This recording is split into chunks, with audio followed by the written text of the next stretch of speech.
This is a Touchstone Publishers presentation, your trusted source of leadership knowledge. Well, good morning, everybody. And I know it may not be morning where you are when you're listening to it, but you know what I say. Morning is where I have the most energy. So no matter what time of day, it's morning, so we have that energy. You know, speaking of energy, synergy. That's what we're going to work on a little bit today, is a little bit of synergy. Now, we talk about the 7 habits, and that's habit number 6, is to create synergy amongst you, and we're going to do that today. I want to introduce you to someone that we're going to learn a lot from today, and his name is Paul Rutter. Now, he's an author, a speaker, a longtime cruise director, and that should have piqued your interest, a longtime cruise director. And what piqued my interest about him? A mediocre golf, which means I may have a slight chance of just only losing to him by 10 or 15 strokes if I play. So if it's mediocre, I might be able to only lose by 10 or 15. Welcome, Paul. I appreciate you taking the time to join us today. Thank you so much, Glenn. Great to be with you, and would certainly accept your offer on the golf course. Absolutely. We're going to do it. I met a guy yesterday, and we're going to try to sneak in a couple games before it snows, which is tomorrow. So we won't be playing. It's supposed to snow here in Denver tomorrow. Where are you at right now? Well, I'm going to invite you down to sunny Fort Lauderdale, South Florida, where you can play golf, 12 months a year, and so 365 days a year. So please come on down. I'm going to have to take you up on that. That sounds like, and it's always kind of wanted to just see what those golf courses are like and see how far my ball won't fly. So I'm just, mile high attitude, it can fly much further. There you go. Well, let's get underway here with just a quick question for you. Tell us a little bit, well, not even a little bit, tell us what most people or organizations or businesses do not understand about your work, your business, your organization. What is it that, if you're going to say, okay, here's something you need to understand about us, here is what it is. What would that be? Well, as you mentioned, I come from generally the hospitality industry, specifically the travel industry, and even more specific, the cruise industry. I've worked on board some of the largest and most luxurious cruise ships in the world. My title was cruise director, which means I'm in charge of onboard activities and entertainment. And one thing I think that to answer your question, what the world doesn't realize is in the cruise industry, we're one of the very few industries where we actually live with our customers and we live with our coworkers 24 hours a day, 7 days a week. So what if land-based businesses had to live with their customers? Do you think they would treat them any differently? Do you think they'd answer their phone calls a little quicker, maybe return an email a little bit quicker? If they promised them something on a Friday, do you think they would get to them on a Friday? Because your customers are right there in front of you. And that's what it is in the cruise industry. They're with us 24 hours a day. They can't get rid of us and we can't get rid of them. I found that interesting that you would start there, because that was kind of like what my first question was going to be kind of with you. What is life like when you're with your customers and your coworkers for 24 hours, 7 days a week? And I understand these contracts are from like 6 months to 9 months long. Right. So let me first ask you, have you ever been on a cruise? Yes, and I hated it. Well, that's okay. That's wonderful. I would love to get feedback because we thrive on feedback. I mean, that's one of the cores of our industry, is getting feedback every single week. At the end of every cruise, we have surveys out there. So we love feedback, which a lot of land-based businesses try to avoid, but we love getting feedback. But it's a very interesting concept. It's something that I've grown accustomed over the years of just waking up, and once I walk outside my cabin, there's my customers right there walking down, and I don't know what sort of day they're having. And it's my job to put them in a good mood and to create memories. That's the business we're in. We're not in the travel industry. We're not in the cruise industry. We're in the business of creating memories, because that's what people remember the next time they want to do business with you. And so hopefully you're creating good memories as opposed to bad memories, like maybe on your cruise, it wasn't the best memory for you. But our goal is to create wonderful memories, because that's what people buy on. They buy on emotion. And so if you can conjure up these wonderful memories, then that's what every business should be looking for. It's all about repeat business. And if there's anything this pandemic has taught us, it's that you cannot compete on price alone. There's always a cheaper price, either right down the street or a click away. Somebody's going to sell you a product for cheaper. So you have to compete on service. And so that's where service is the new marketing. Customer service is the new advertising. That's what people remember, is if there is a problem, did you take care of it quickly? Did you take care of it the first time? People forgive you if there's a problem with your business, but they won't forgive you if you don't fix that problem. So if they bring it to your attention, it's there right there for you to be able to take care of that problem. And so by living with my customers on board, we know that we have to follow through. We just can't give them lip service. We have to produce and we have to provide for them everything that we say we're going to provide for them. So we have to be very specific in our policies, in our procedures, and really in our principles as well. And the other, Go ahead. I was going to say, and the other thing you mentioned is working with our coworkers. I mean, you work 8 hours with somebody. At the end of the day, they may be your roommate. You may be, you go down to your cabin and they could be your roommate, because most crew members are 2 to a cabin with their own bathroom and, TV and refrigerator and internet and whatever. So we have to make sure that the employee engagement is so very important, because we feel if you take care of your employees will take care of your customers. There's a lot of lessons in there that really are synergetic. And the first one, you said it early on, was that the idea of you're not in the travel industry, but your true industry is creating memories. I think that's a very synergetic approach that maybe all of us should take a look at. What is your business? Okay, I'm in the business of podcast. Really? What is the true business of it? Just that little twist you put on it, I would suggest everybody take a moment and say, okay, well, is it creating memories? Is it making a lifelong difference in education? Is it changing the wealth of the nation, one student at a time? I think that's a very powerful part of your lesson, that, there's synergy right there. What are you really in? I'm going to ask every leader to take a moment and think about that. What business are you really in? And it really doesn't matter if you're a flower shop or you're an automotive shop or you're a dry cleaner. People want to have a great experience. And customer experience is a new keyword, a buzzword in the last 5 years, maybe 5 to 10 years. And it's not just customer service. Customer service is one part of the total customer experience. So let me give you an example. On board our ships, we have one goal and one goal only. And that is to create such an exceptional experience that exceeds expectations, that our customers will book their next cruise before the current cruise is over. And so we have found out, if we get just a small deposit, they don't have to tell us what ship they want to go on. They don't have to tell us what time of year. They just have an open reservation. And research has showed us that if we get a small deposit, 98% of those people will take their next vacation with us. So what if land-based businesses knew that if they create a great experience, 98% of their customers will come back to them over and over again? That's the key. It's not about going out and getting new customers. It's about doing enough to keep the customers you already have, so that they are your advertising. They become what I call your raving brand ambassadors. They tell their family and friends all about you, because those are the recommendations and the referrals that people believe is recommendations from family, friends, and neighbors. So, and we're not saying a deposit that's, well, you said a small deposit, but all we're really doing is getting some level of commitment. That's it. It's like $100, and it's refundable, fully refundable.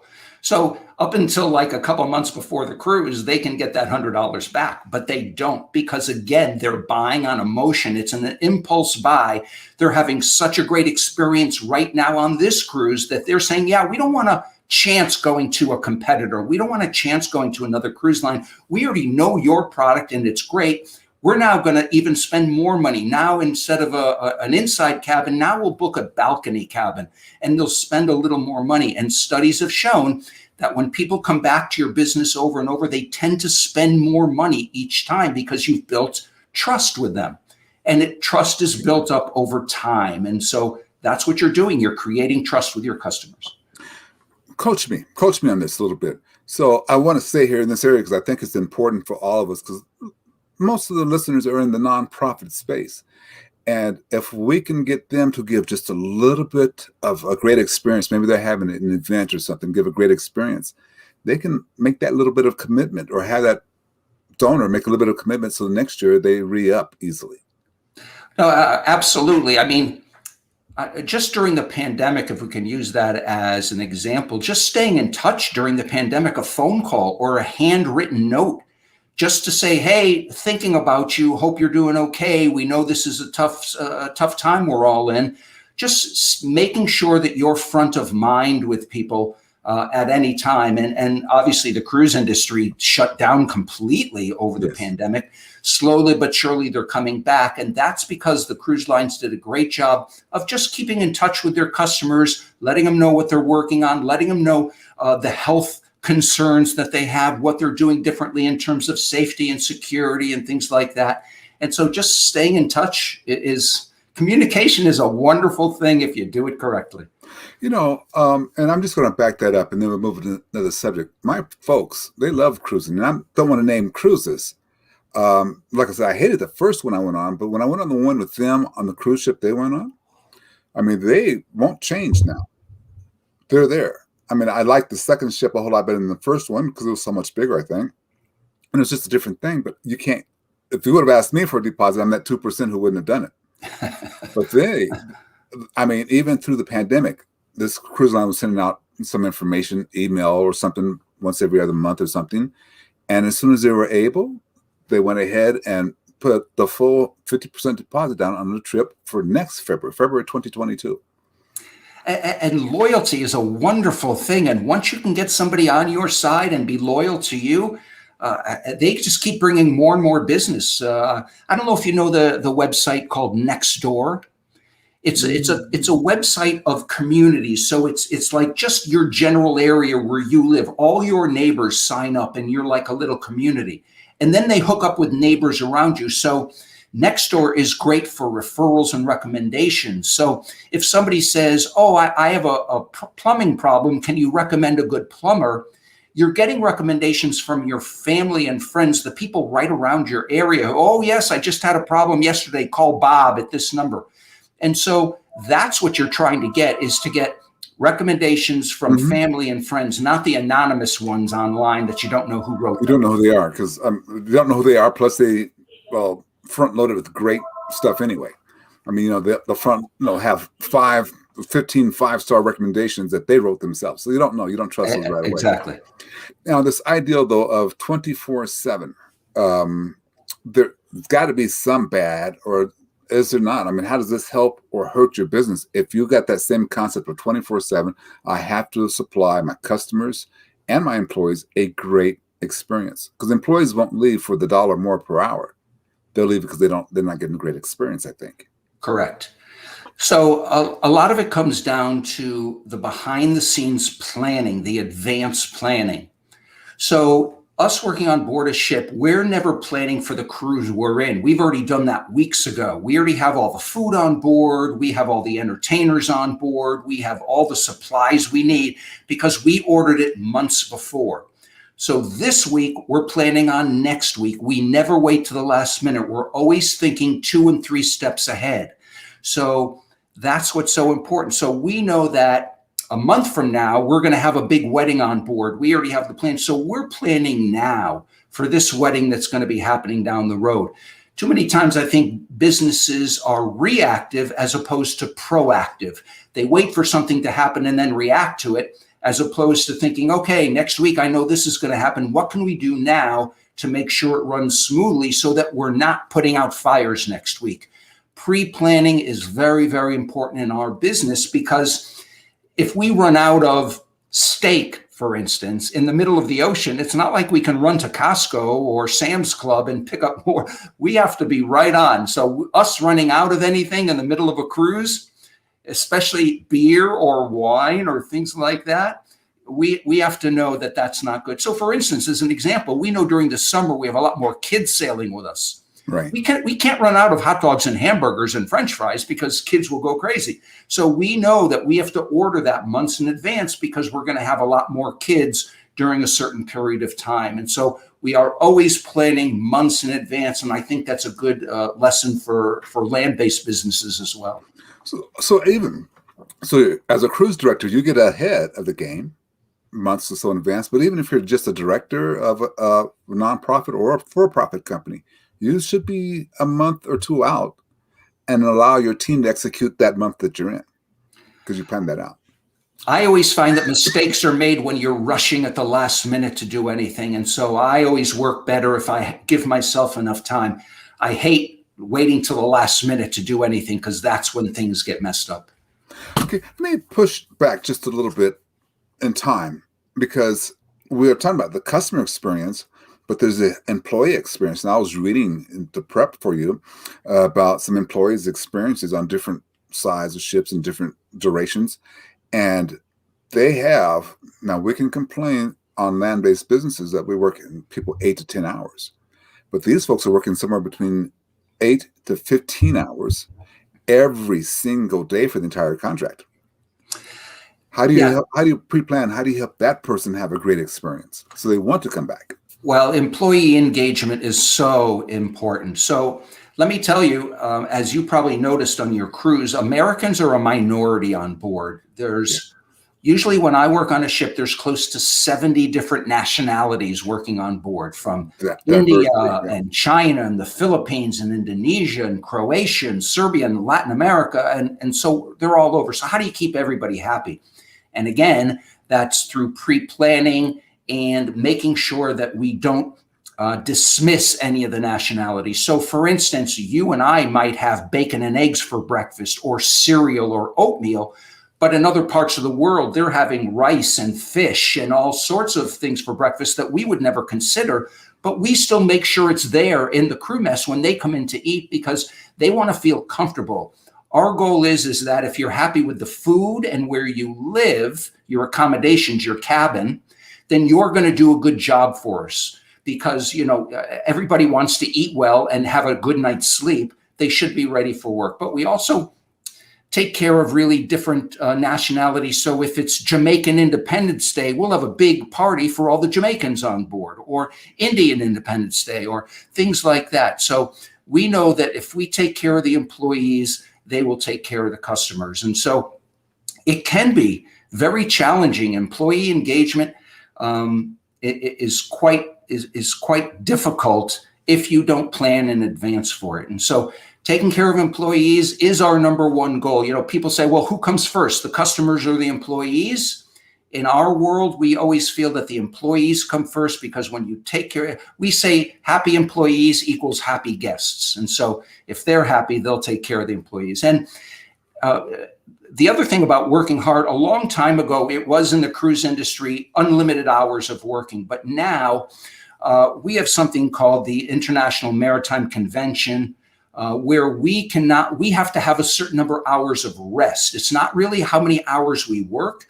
It's how many total hours of rest we get, because if there's an emergency situation in the middle of the ocean, we have to, every crew member has an emergency duty. And so we have to make sure that we're rested and have enough a relaxation time. So we have to have at least 10 hours of rest a day. We're not allowed to work more than a certain number of hours. We have to have a certain number of hours of rest.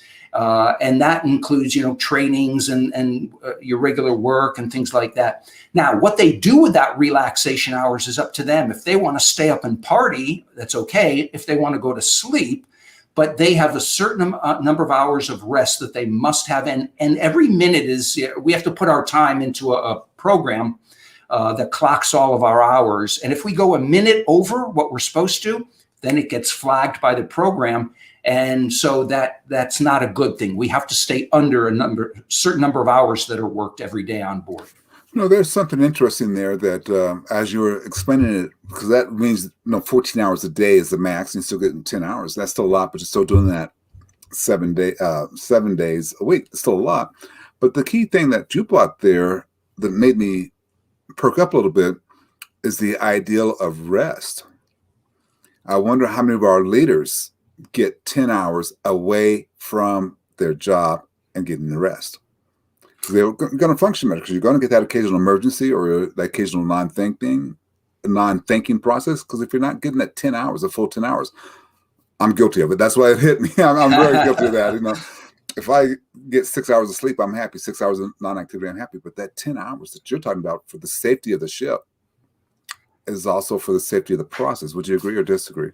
Oh, absolutely agree. And it prevents us forcing people to work overtime. So people, let's say a waiter in the dining room, they might work a few hours in the morning, then they'll have a few hours off, then they'll work a few hours in the afternoon. But it can't be just little blocks that make up that 10 hours. There has to be at least one block of 6 hours, and then a second block. It can be a block of 10 hours. I mean, let's say if you work as a youth counselor, you might finish at midnight. You don't go back to work at 10 in the morning. There's your 10 hours of rest. And so it differs for each position on board, whether you're a stateroom attendant or an electrician or an engineer, but everybody has to have those 10 hours of rest within a 24-hour period. Okay. All right, cool. So let me go back to the diversity challenge a little bit, because that is a huge challenge, I think, these days, because we're kind of stuck in some safe areas. If you're planning out, like you on the cruise ship, you have the world. But me and my organization maybe only have 4 people that are of diverse backgrounds, different than U.S., American, different backgrounds. Tell us a trick that you use to get ahead of the game. So you're not planning this diversity, this Jamaican holiday, Independence Day on the cruise, but you have it ahead. How are you doing that? How are you planning that? Well, I think we do little things. I think it just doesn't have to be one big thing. If you do little things, so for instance, when anybody has a birthday, we make sure that they get a birthday card from the captain. Captain will sign a birthday card, and then his supervisor and his manager and other people, and just to know that you're recognized, just to know that you're acknowledged. Another thing that we do is we include our employees in helping to find solutions. Employees want to know that they matter, that they're being heard. And especially your frontline employees, the people who deal with the customers every day of the week. So, for instance, if a waiter, the customer says to the waiter, well, the mashed potatoes are cold. As an example. Okay. The waiter at least can go back to the cook or go back to the maitre d' and say, listen, our customers are complaining these mashed potatoes are cold. And then they can go and see if there's a problem. But it's your frontline employees who are your direct contact with your customers. And so they're the ones that can really help fix the problem. So you need to be able to empower your employees. Okay, that's the word right there. Empower your employees. I didn't mean to cut you off, but that's such a powerful write it down moment. You need to empower employees. And to give you a great example is in the old days, long time ago, 20 years ago, if people had a problem on the ship, we would give them a card and say, okay, call our head office. If you have a problem, we can't fix it on board. Here's our business card, call the home office. Well, first of all, that didn't solve a problem. The customer who has a complaint is still angry. They're going to stay angry for the rest of the cruise. They're going to stay angry when they go home and call the head office. The head office is then going to come back to us on the ship and say, okay, what happened? And we have to then spend hours to relay that. And then what happens? The head office ends up giving the people their money back. So why didn't we just do that on board? If it was, a $50 problem, if we can take $50 and just credit their account right then and there, now you have a happy passenger for the rest of the cruise. They're going to tell people, oh yeah, I had a problem, but they took care of it right away. They're going to tell their friends, their family, and that's how you build the trust that they know if there is a problem, you're not going to move me around and pass me along from person to person. You're going to take care of it right away, and that's what people like. I don't want to call anybody out, airlines. This idea though of got a problem, I can't do anything about it. Here's the email address, right? And you never get any. That's if you got an issue with customer experience and customer service, take care of the issue. Empower employees to take care of that issue right then and there. They don't. I mean, it shouldn't have to be handed a card.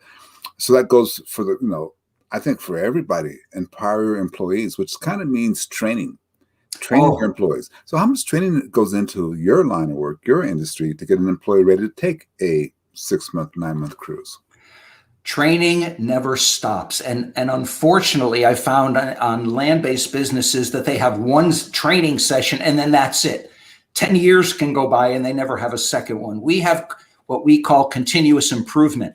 It's one of our core concepts is people should always be trying to get better and better and better. So there are always trainings, especially, first of all, our top concern is safety and security. There is nothing more important on board a ship than safety and security of the guests, the crew, and the billion-dollar ship that's out there that people have to realize. Yeah. And so constant training on safety and security. Now, obviously, with COVID, there's more and more trainings for health concerns and social distancing. Cruise ships are coming back slowly but surely, and they've been very successful.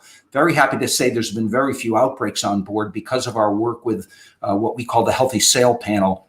So that's been a great thing as well.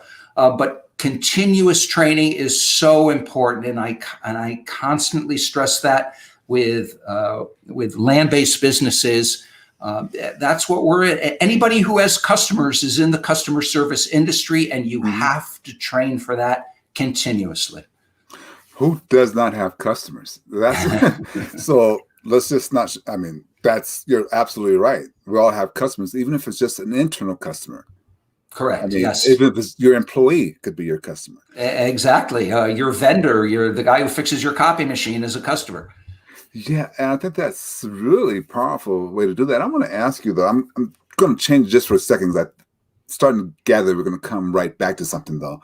But you have something coming out the 31st of October, your new book coming out. Now, is that the book, You Can't Make This Ship Up? Yes, say it carefully. Yeah. Yes, it is. I do. I've just celebrated, over 40 years at sea. I started back in the 70s on my very first ship. It's an interesting story. I took my dog for a walk in Connecticut, and I ended up with a job on a cruise ship. So you never know how things are going to happen. But it is called You Can't Make This Ship Up. And the subtitle is Business Strategies, Life Lessons, and True Stories from 40 Years at Sea. And I talk about some of the crazy things that happen on board and what land-based businesses can learn from them. And maybe to give you an example. Perfect. I was just going to ask you, I want an example, so I'm sure the listeners tell us something crazy and how it applies. Okay. Well, there's a number of crazy things, but so for instance, weddings are big business on board. We have people who do their wedding and their honeymoon on board. And so there's two types of weddings. There's an onboard wedding where, let's say, the cruise starts in Miami, and that day that everybody gets on board, family, friends, the bride and groom, maybe a justice of the peace comes on board while the ship's in port. They get married, they have a reception, and then the guests leave, and then the couple goes on their honeymoon. The second type of wedding is called a destination wedding, where they will get married on one of the islands. They'll go to Grand Cayman or St. Thomas or Jamaica and plan a wedding on the beach. So we had two weddings scheduled, different times of different years. One was on Grand Cayman, one was on Bermuda, the beautiful pink sand beaches of Bermuda. Perfect. Everything was going to be great. The only problem was they booked these weddings during hurricane season. Oh. So what happens during hurricane season? We have hurricanes from June 1st to December 1st. Yeah. So what happens? Of course, they book a wedding and hurricanes start approaching. Now, there's one thing that we cannot control, and that's the weather. We've tried, hasn't worked very well. Not yet. We got to get a little more technology there. Yeah. And so now we have to deal with a bride and groom who are so upset because they can't get married in Grand Cayman now because their paperwork is only for that island. They deal with the government there and all the local laws about getting married. So now what are we going to do? How do we take this over? We inherited this problem. We didn't create the problem, but we now have to make this couple happy. But it's your problem now. Oh, it's definitely our problem. We can't say, hey, sorry, here's a business card, call our office. Call office, yeah. No, we can't do that. So what do? Well, first of all, we have to empathize. Empathy is so very important in customer service and customer experience now. So here's the kicker, though. On this first wedding that happened in Grand Cayman, they had family and friends on board sailing with them during the cruise. But they also had some friends who flew to Grand Cayman who would be there when the ship arrived and the couple got off, and they would be there for the wedding on the beach. So they flew to the island. Once a hurricane is announced going towards the island, we don't go there. We run and hide. It's not that we can't handle a hurricane. It's just that our guests don't want to go through. They don't want to go through it. The ship Right. can handle it, the people can't. Yeah. So we go to sunny weather, but their friends are still stuck on the island. And since all the flights are now canceled, they can't get off the island. They have to go through a hurricane on the island, and they miss the wedding. So we arranged, first of all, we arranged special dinners for them on board. We arranged special couples massages for them. We arranged, champagne and chocolate covered strawberries. We felt bad. We empathized. We had compassion for them. But what we did behind the scenes was we worked very closely to arrange for a justice of the peace in Miami. We did all the paperwork in just a few days, and with the couple's permission, we were able to get a justice of the peace in Miami when the ship returned to Miami. So they had the hurricane first, they had the honeymoon first, and then they got married at the end of the honeymoon. Yes. So they were very happy with what we were able to do for them.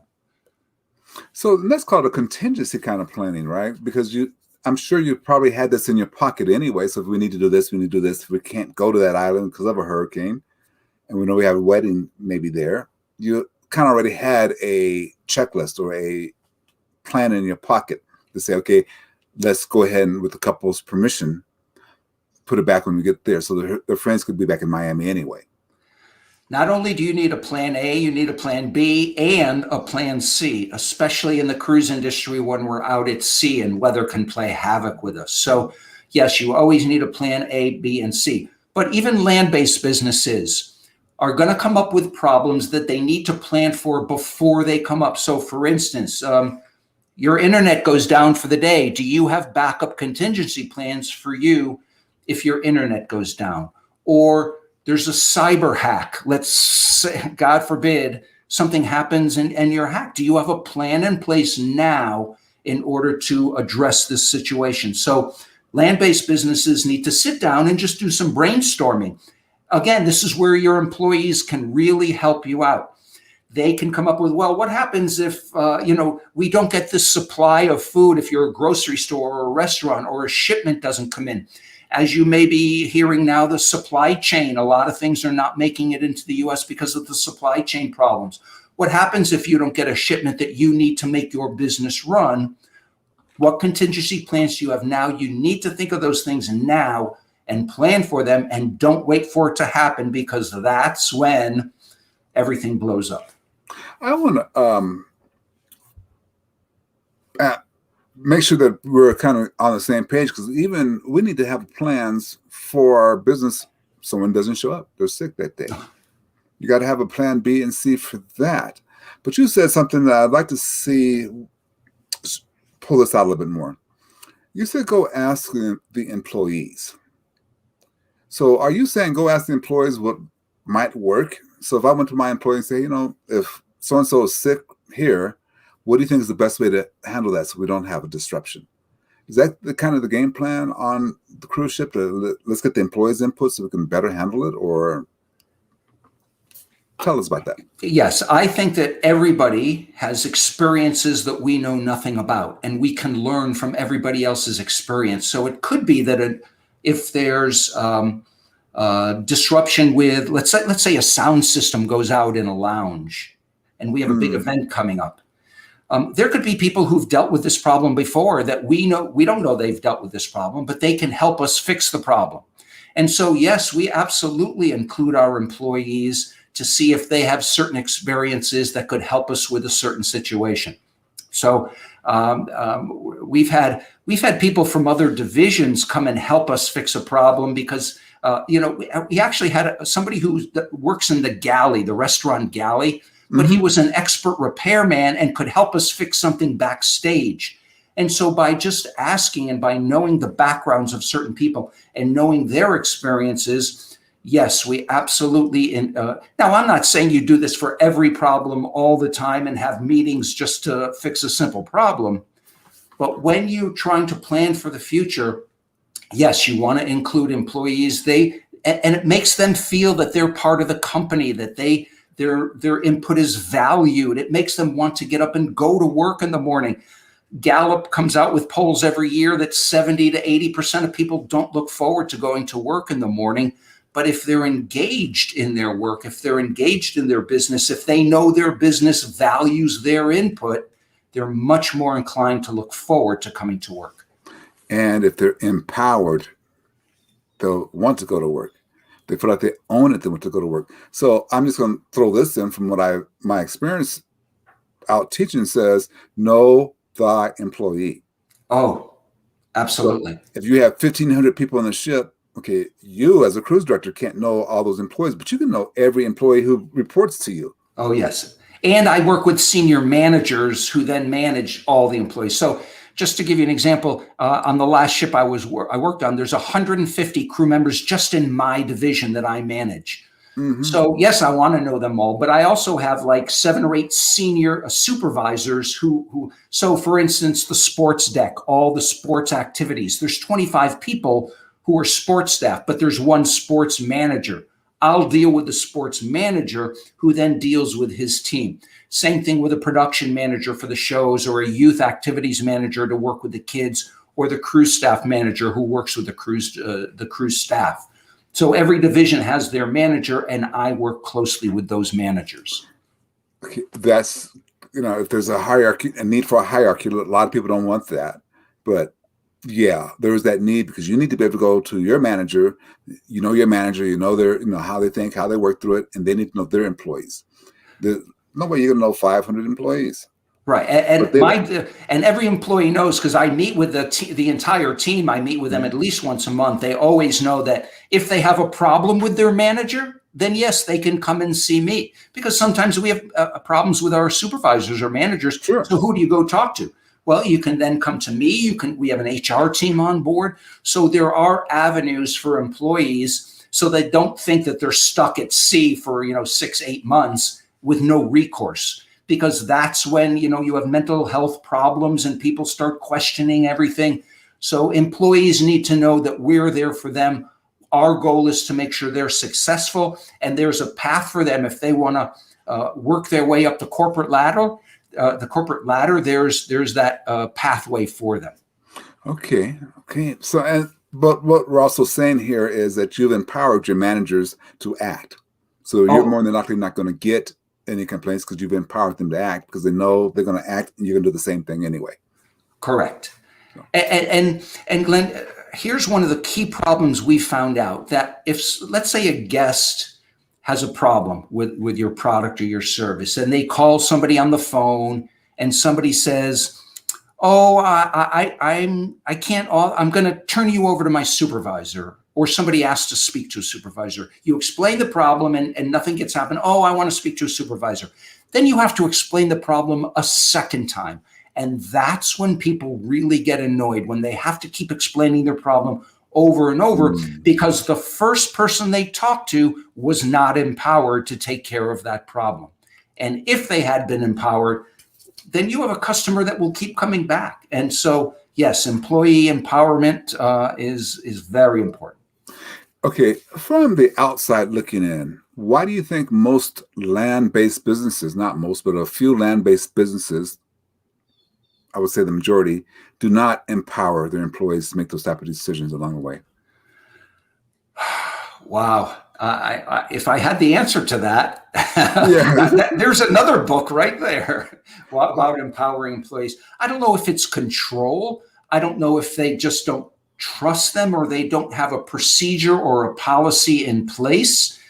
I think it was Tim Ferriss in his 4-Hour Workweek book, advocated, yes, delegate, give your employees a chance to prove themselves. Maybe give them a little something to do to prove themselves, and then give them a little more to do and a little more, so that they can keep proving themselves along the way. And again, that's how you build trust with your employees, by starting them out, not micromanaging. I think we all don't like micromanagers looking over our shoulders, telling us everything that we need to do, when we know we're very good at what we do. I agree. You do a workshop, more than a perfect service, or is that right? More than perfect service? More than perfect, right. More than perfect. That's your keynote that you give, and a workshop that you do. Tell us a little bit about that. Well, it all started, again, from a story. We know how powerful stories are. So if we have time, let me give you a short story. We were doing cruises out of Rome. The port city of Rome is Civitavecchia. So you fly into Italy, you go to Civitavecchia. We were doing 12-day cruises to Italy, Turkey, Egypt, and Greece. And we went to Egypt, and we overnight in Egypt. And when you go to Egypt, you have to go to the pyramids. You don't go to Egypt without going to the pyramids. Yep, that's true. So the ship docks in Alexandria. It's a 3-hour ride from Alexandria to Cairo, where the pyramids are. So one time, and we have tours. We have tours from the ship. Our guests sign up. They pay money. With all buses come, and thousands of people at one time go to the pyramids. One cruise, there was a lady who came up to me, a guest, who booked her own private tour online, which is a little scary, booking a tour in Egypt on your own, never having been there. So she came up to me and said, Paul, I booked my own tour. I'm a little nervous. Have you ever heard of this tour company? And the fact of the matter is, I had never heard of them. And I said to her, but when you go on this tour with your guide, let me know how it turns out. So she came, I saw her a few days later. She said it was the most unbelievable, fantastic tour she had ever been on. Wow. The guy was an Egyptologist, could read hieroglyphics, could take her inside the pyramids when our tour didn't do that, went to different restaurants, just an unbelievable tour. And the reason I was interested in that is because my family was coming a few months later, and I wanted to have a private tour. I didn't want to put them with the thousands of people from the ship. I wanted to have my own personal tour. So I got the information from the tour guide. His name was Yasser. And I arranged for him and my family to have an all-day tour with him. And it was perfect. It was unbelievable. So fast forward, I mean, we went to the pyramids when everybody else was at another area of Cairo. We went to the pyramids. So we had the pyramids to ourselves. It was crazy. Wow. It was unbelievable. Wow. Wow. We went, we had dinner there outside the pyramids where there was a light show and music show, and they took us shopping to different stores. And it was just an unbelievably, again, an unbelievable memory that was created. Okay. Fast forward 6 months, more family are coming and sailing. We are going back to Egypt. They said they want to go to the pyramids. And I said, okay, I've got the tour guide for you. We're going to call Yasser. He's going to come up and he's going to do the same tour. And so I did. I got in touch with Yasser. I took the team out. I took the people out who were going to go on the tour. But I did not go this time because it was a long day. I mean, you leave at 7 a.m. You don't get back till 3 or 4 a.m. I mean, it's an all day thing. We're there for 2 days. And so to get to it's 3 hours to the pyramids and then 3 hours back, plus all the time you spend there. So 6 months later, more family, more friends. Yasser is coming to do the same tour. Excuse me. And I said, Yasser, just give him the same perfect tour. He said, no, Mr. Paul. No. This tour will be more than perfect. More than perfect. And I went, all right, great, whatever, just give them the same tour. So the next day when I saw my family and friends back on the ship, they said, Paul, it was unbelievable. We did this, and this, the exact same things that I did. And then at midnight, when they're ready to come back to the ship, the 3-hour tour, Yasser looks at them and says, I have arranged a 1-hour cruise down the Nile River. Are you interested in taking a 1-hour trip down the Nile River? Well, of course, they all said, yes, of course, we're going to take a trip down the Nile River. Yes. And so what Yasser did, he made that tour more than perfect. He went above and beyond. He did that one little wow moment that really set it apart. So I never got to go down the Nile River. So he made that tour more than perfect. And so that's the basis of the service plan that I created. It's a more than perfect model in order to go above and beyond what passengers or what your customers think you're going to do. Okay. I got to tell you, ladies and gentlemen, that's the writable moment. I mean, if you've ever been to one of my workshops or summits or whatever, you know that I talk about the 7 habits. Go the extra mile or two. You know, we talk about that in attitude, and we know that's what it's going to take to create that memorable moment. This Yasser, he's got your business for the rest of your life. Absolutely. We call it creating those little wow moments where people just out of the blue go, wow, I never expected that. And he doesn't have to spend a dime on getting your business anymore. No. No. His costs of, you might even tell, might be not, but you could even tell some of the people on the boat, well, you might like this private tour. It costs way more than what this one does, but I sent my family on it. The officer, he doesn't have to pay that. He doesn't have to go and try to hawk his wares. He just have to, no matter, I think this is where the synergy really comes into play, because this should point out to everybody, you got to go that little bit more, because I may charge more, and I got to make sure that person is locked in and has a memorable experience. And studies show that people will pay more money if they know they're going to get an exceptional experience. So for instance, you have a big birthday party or an anniversary or a big celebration, you're going to go to that really expensive restaurant because you know it's a special event. And you're willing to pay that extra money because you know the food's going to be a little bit better and the service is going to be a little bit better, and that's okay with you. So people are willing to spend extra money if they're guaranteed that they're going to have an exceptional experience. And that works, even though I go back to Yasser a little bit. Let's say it costs him $20 more per head to get people on that Nile cruise. Okay. Well, he could raise your price by $25, $30 because you're going to get an exceptional time. Correct. And to begin with, his price was even lower than what we were charging on the ship. So they were getting a better deal anyway. So that's where more than perfect. The wow factor. And I should say that the more than perfect model has 4 quadrants. Trying to get my camera there. 4 quadrants. The first quadrant is to know where you are. What are your policies now? Do you have a policy of when to answer phone calls or emails, or what's your policies now? The second quadrant is, okay, where do you want to be? What stores have you done business with where you've really enjoyed the service and you'd like to emulate that? So second is where you want to be. The third quadrant is training and how you put that into effect. And we have something called the LAUGH model. It's how you deal with customer service problems. So the third quadrant is training. And then the fourth quadrant is following up and following through and making sure you stay in touch with your customers, making sure that they're happy. Excuse me. And again, creating those raving brand ambassadors. That's the fourth quadrant.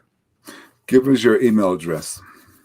My email address is paul@paulrutterspeaks.com. And Rutter is R-U-T-T-E-R, paulrutterspeaks.com. We'll make sure that goes in the show notes for everybody. Do you have a business phone number you can give out? A business phone, is that what you asked? Yes. Mm-hmm. Yes. Well, I'm in Florida, so an area code of 305-205-1782. That's 305-205-1782. Perfect. And just to reiterate, your book, You Can't Make This Ship Up, is coming out on the 31st of October. So we've got a couple more weeks before that comes out. That's going to be on Amazon? If I can say, yes, it's available now. You can pre-order now, and it's going to be available. It's being distributed through Ingram Books, so you can get it at Barnes & Noble, at Books A Million. It's going to be distributed everywhere. So I appreciate you allowing me to plug that. But yeah, it is on Amazon right now. People can pre-order. Well, and correct me if I'm wrong, I thought I saw, and I might be wrong, and I probably shouldn't say it, but I thought I saw that if you pre-order it, it's 99 cents. So what we're going to do is on the day of the launch, it's going to be 99 cents for Kindle. The Kindle version will be 99 cents. Okay. And people do that to try and get the sales, to sort of build up a ranking within Amazon. I know it's a ploy, but we're willing to do it. Okay. Yeah. That ranking, so it gets read, is important. It's important. But you had another book that you have out now. Is that correct? I did. It's called, here it is. It's called Repeat Business Incorporated, The Business of Staying in Business. And it's really a lot about what we talked about today. It's 50 tips and strategies that businesses can do today to keep their customers coming back tomorrow. Because in our business, it's all about the repeat business, getting your existing customers to come back over and over. Okay. All right. So love that. So been a great day for synergy and learning things and starting to apply that back to our own businesses. I'll tell you the truth, you had me thinking about our summit coming up in September of 2022, making that a memorable experience. But you know what? I probably shouldn't say this out loud, but my customer is my sponsors, not necessarily the people who are there. Everything else so that's a whole nother story, but you made me start thinking that way. Who my customers are not the people who are in the classroom, they got to have a great experience so that they have a great experience and they go to the sponsors. But my sponsors have to have a great experience as well. Exactly. So that's synergy. That's the synergy that you created, and we'll talk about those type of things. I've got a two-part question for you, though. That's a hard question. Uh-oh. I'm trying to figure out how to best do this. What question should I have asked you that I did not ask you? Favorite port of call? Okay. Hopefully it's not San Diego, California, but what's your favorite port of call? Just kidding about that. Well, I love San Diego. It's I beautiful. do too. I'm teasing about it, yeah. Well, I always, my standard answer when people ask me that on the ship when I'm working, I always say, well, wherever we're going now. Oh, okay. but now that I'm not on a ship, I will say, if you don't get to Alaska, you need to. Alaska now is one of my favorite itineraries. There are some ships that have just come back during the pandemic, but for next year, the year after, I love Alaska, the nature and the whales playing next to the ship and the snow-capped mountains and the bald eagles and the salmon. It's just one of my favorite itineraries. I also really enjoy Europe, the history of Europe. Yes. We think history of, 300 years, 350 years here in the US or whatever, go 3, 4, 5,000 years of history over in Europe. It's just fascinating. And the last couple of years I just spent in Asia, was sailing out of China, going to Japan. That was fascinating as well. So, but if I have to pick one, just to any of your listeners, check out Alaska. It's just sailing out of Seattle or Vancouver. Next year you can sail out of Vancouver, British Columbia, which is an unbelievable port. Love Vancouver. Yeah. Alaska's a great cruise to go on. I'm going to have to take you up on that. I've been to Alaska working with clients, actually above the Arctic Circle. And it wasn't as bad as you might think, but the salmon run, all that stuff was taking place there, working with the natives of that area. Yeah, I would do a cruise for that. Actually, that's one of my bucket list things in the next 5 years is to take a cruise to Alaska. Good. And do all that. The last part of that question is, what's the last piece of advice that you would give to any leader? It all comes down to attitude. Attitude is so important. And I don't know if any of your other guests have said the same thing, but boy, when you wake up in the morning, if your attitude isn't where it needs to be, it can be a tough day. And I think gratitude is very important as well, along with the right attitude. And you can accomplish anything with those two things. I wake up in the morning and just thank the good Lord for what I've been able to see and accomplish. And it just sets the day in a great mood. But attitude, there's an old saying that you hire for attitude and you train for skill. And so I'm a big believer in that, in hiring for attitude. Wow. Very powerful. Very powerful. Ladies and gentlemen, I'm going to keep Paul on the line for just a moment once we finish off, but I'll let everybody go and go about your day. I hope you took a lot of great notes. I have the advantage of the recording, and so do you, so you can listen to it again. But this was a great day of habit number 6, synergy. We also touched on, do more than go that extra mile or two. So, Paul, thank you very much for coming on with us, sharing your message. Hang in there just a little bit after we close. I want to talk to you a little bit more off the air, private message. But thank you very much for being with us. Thank you so much, Glenn. Really appreciate the invitation. Thanks. Thank you for connecting with us here at Touchstone Publishers. Please join our group Essential Leadership Skills and share your leadership knowledge with us all.